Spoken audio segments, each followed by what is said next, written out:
અમદાવાદના નરોડા ખાતે Naroda industries association દ્વારા પર્યાવરણ દિવસ નિમિત્તે પહેલગામ શહીદોની યાદમાં શહીદ દીઠ 100 એમ કુલ 2600 વૃક્ષો વાવ્યા। Story report by Vikramsinh Zala, Ahmedabad.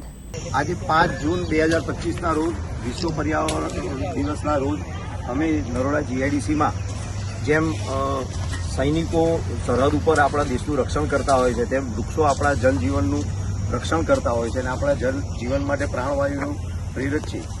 એની યાદમાં એવા સૈનિકોની યાદમાં અમે અહીંયા આગળ સિંદૂર વન નરોડા જીઆઈડીસીમાં ડેવલપ કરવાનું નક્કી કર્યું છે।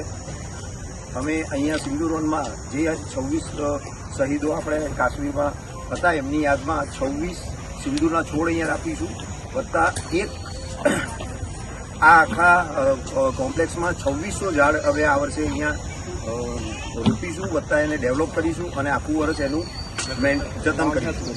આ ઉપરાંત આ વર્ષે નરોડા જીઆઈડીસીમાં અમે 10,000 વૃક્ષો વાવવાનો પણ લક્ષ્યાંક રાખ્યો છે, જે રોડ સાઈડમાં તથા બીજા આવી જે ડેબ્રીસ ને બધી વેસ્ટ પડ્યું હોય એ બધી જગ્યાઓને ડેવલપ કરવા માટે ડેવલપ કરીશું।